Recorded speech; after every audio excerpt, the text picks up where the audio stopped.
The great Lou Samuelson is here to talk about her breakout season. Locked On Women's Basketball starts now.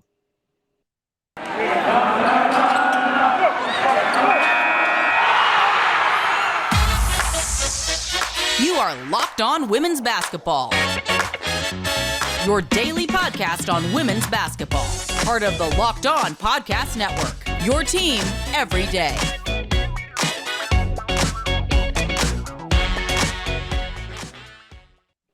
Well, hi there, and welcome to Locked On Women's Basketball. I'm your host, Howard Megdal, reminding you can follow us on Twitter at Locked On WBB, and make sure you are following our coverage 24/7, 365 about the women's game over at The Next, thenexthoops.com. We have dedicated reporters in each of the 12 WNBA cities across women's college basketball, making sure we are giving this league the coverage it deserves. And we have been covering, and I have been privileged to cover, Lou Samuelson for a very long time. I remember your freshman year talking to you about the way in which your game was going to develop and the plans that you had for it. So just as a point of personal privilege, it's delightful to see you not only blossoming like this, but getting the opportunity to do it in LA.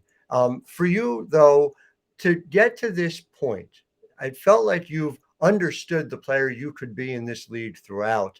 How gratifying has it been to finally be able to show it in the box score, as well as knowing that you were capable of it as a player? Yeah, it's been good. It's been a really, good transition to being on this team. And, we've had some ups and downs throughout this season as a group, but it's been good to kind of, be a big contributor and help as much as I can every single game.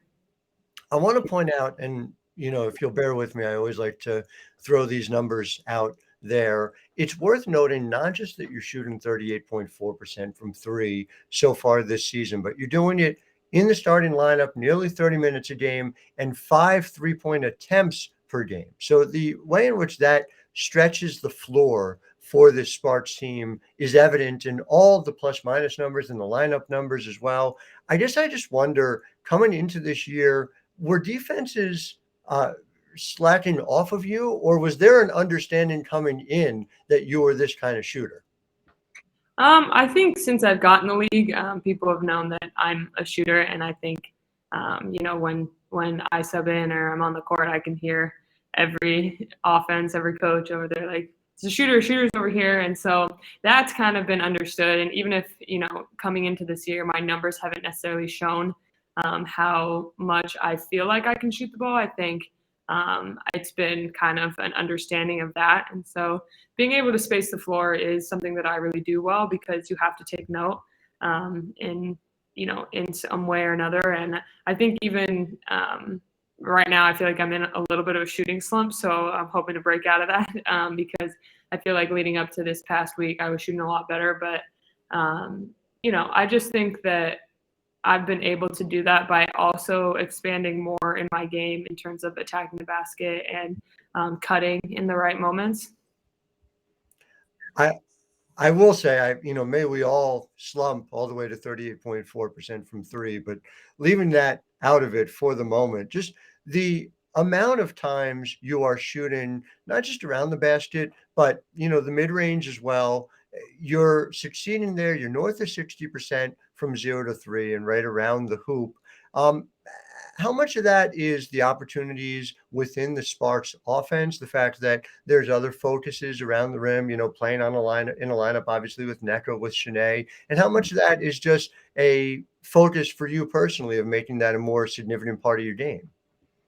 Yeah, I mean, I think, playing with Nneka, especially this year, she does so much for our team, and she demands a lot in terms of defensive scouts and schemes going into her, which I've seen before. I've been able to play with a lot of great players, but I think this year for me specifically, I've been trying to, just do more overall, knowing that I can impact more than just being out there on the three-point line. You have returned to what has been a strength of yours dating back to the UConn years, which is your ability to hold on to the basketball. Turnover percentage this year is in the single digits. You are among the league leaders. That's been par for the course. I know it was a little elevated last year. I wonder how much you can work on that, how much of that is schematic. How do you manage to be one of the most skilled players at being able to hold on to the ball, and what's allowed you to be better at it this season especially? I think, that's something that I've always kind of been able to take pride in and do. I think Coach Ariema instilled that in me from my freshman years, not being a player that, just gives up the ball and loses possessions. And so that's something I do take pride in, and wanting to be someone that's reliable, wanting to be, the person that's in the position to make the right passes in the offense. And this year, I don't know. I think it's just been kind of part of the game. I also don't focus on it as much. Like if I do have some turnovers, I don't stress out about it, where that's probably why I excel in that. In other areas, I get frustrated when I do things wrong. So when it comes to that, I just try to make smart plays. I try to read the defense. I try not to, Coach Ariema also always used to say that the best pass is the easiest pass. So that's kind of my philosophy when playing. Brianna Stewart obviously is somebody who also excels at that. That's something she's done, dating back to the times that you guys overlapped even at UConn. Are you looking at the way in which she exemplifies that, the best pass being the easiest pass? I obviously have heard Gino say that as well. Yeah, for sure. I think, I've gotten to play with Stewie both at the collegiate level and the professional level.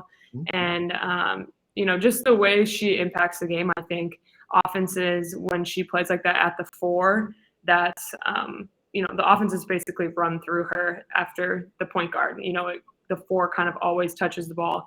And I actually got a little bit of a taste of that while I was playing overseas. I feel like we played in a similar way where I was able to play the stretch 4 a lot and, kind of contribute to just being involved in as much things as possible, whether it's ball screens, passing, cutting off of me. So that's somewhere that I learned from her and learned to, develop that into my game, both at the guard position and the 4 position.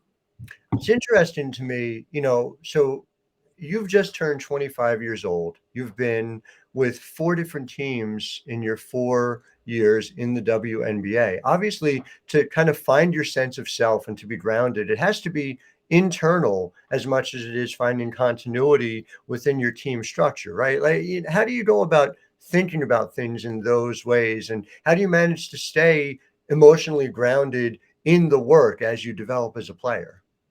That's something I'm still working on today. Even in certain games, I'll have moments where, mentally I feel like I, let certain things get to me. And something that I was pretty disappointed that I feel like leading up to this year, I let, my confidence go down in myself. And that's something that I always feel like I should be able to have control of and, just be confident in what I do and what I know I can do. And so even now, I'm still working on being able to, have positive self-talk in games and stuff like that. And that's something that I think for me will continue as I find my footing in this league. And I feel confident with the Sparks. I feel comfortable here. Like I found a pretty good place, but, you never know what's going to happen every single game out, not so much even off of teams, but just as it could happen after the next game. So I'm trying to take it every single day at a time and enjoy the moments that I have. I want to talk about that confidence, and I want to get into what's been obviously a great year for you personally as well, and talking about you being part of a power couple as well. But first, I do want to point out to our listeners that Built Bar has a brand new bar. It's called the Built Bar Cookie Dough Chunk Puff. It's only 160 calories and 15 grams of protein. While I don't need, let us say, the same energy as the players who are in these games, I take those bars and I eat them on my drive to Brooklyn when I go to cover the games as well. And I find them very helpful. So if you go to built.com and use code LOCKED15, LOCKED15, you get 15% off your order. That's promo code LOCKED15. So if you could take me through, if we can change to a more, let's say, pure pleasurable part, can you take me through what the moment was like when you were proposed to back in February, just, where you were and what that moment was like by Devin. Yeah, that was honestly, it was shocking. I actually wasn't expecting it at all. I had just had a break from overseas during those FIBA breaks, and I came to visit him in Florida, and he had been planning that for months. And he's been someone that's really helped me on this journey.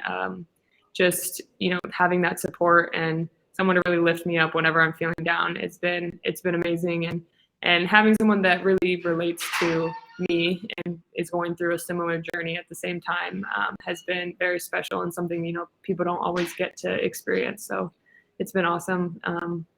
That moment was amazing, and yeah.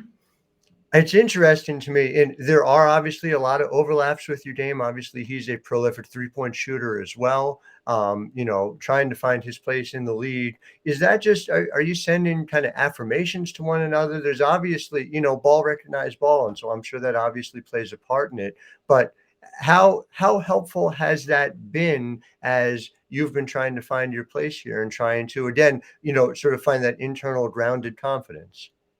Yeah, for sure. It definitely is affirmations, but knowing him, he's one of the most positive people I've ever encountered in my life. And so trying to kind of take on some of his habits has been my biggest growth as a person as well. Looking at things, in ways that I didn't necessarily do before. Mm-hmm. And stuff like that has really changed my everyday life. And we both always have messages for each other when we have good games, bad games, whatever it is. We can really talk about it, and knowing that that person, has the best support for you and really cares at the deepest level, not about the stats, but about who you are as a person, helps when you feel like you've had, maybe not a good shooting game or a bad night, because they'll always tell you something, positive that you did in the game. In terms of the next couple of weeks, and when we think through, and if you'll forgive like a moment of personal privilege, I was there when you threw up into a bucket and came out and scored. I think it was 23 against Maryland. I was there when you were fighting your back issues to score 31 to take UConn to a Final Four. LA having you as a weapon going into this playoff push is obviously significant, somebody who rises to these occasions. And I guess I just wonder for you personally, when you look at the standard, first of all, are you looking at the standards? Are you looking at, geez, this is where we are, these are the numbers, these are where we need to win? How do you approach that part of it, first of all? Yeah, we're definitely aware of, where we are in the standings, what needs to be done. It's that point in season where when it comes down to it, you have to win games, you have to make plays. And so we're looking at that, we know, but just kind of focusing on each game. Like we play a back-to-back right now, but knowing that the most important game is this game in the back-to-back. We know that we have to come out tonight and play as hard as we can. And we have the confidence that we can make a really good push right here. So we want to keep that confidence and just keep going forward. And it's a back-to-back after you had to fly on a red eye getting out here. I mean, just listen, that's another conversation for another time, but the absurd travel that needs to change and improve in this league. But I think it especially is a challenge at the defensive end. And so, if you forgive me a little bit of extra nerddom, I want to point out, people talk about your shooting, people talk about you on the offensive end. You are in the 85th percentile per synergy and spot up defensive opposition, 0.731 points allowed. You are among off screens. You are getting at an 85th percentile clip. Again, you are doing the little things of the defensive end to matter. What is it that's allowing you to do that despite a really punishing travel schedule? What keeps you fresh at the defensive end? We have a really good staff here that helps with our recovery.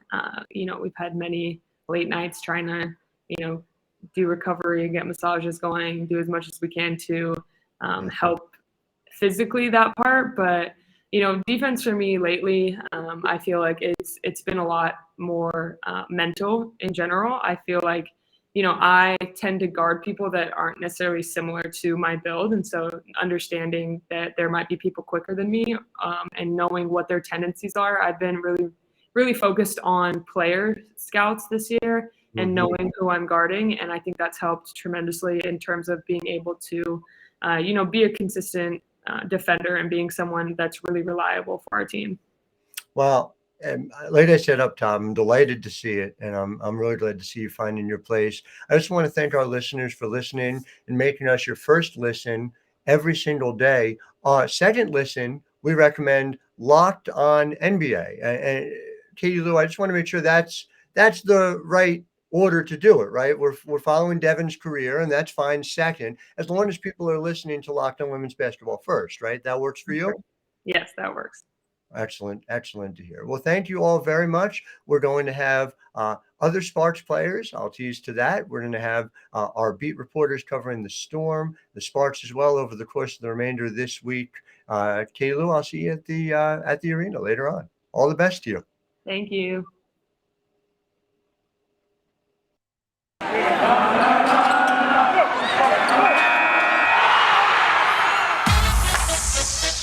You are Locked On Women's Basketball, your daily podcast on women's basketball. Part of the Locked On Podcast Network, your team every day.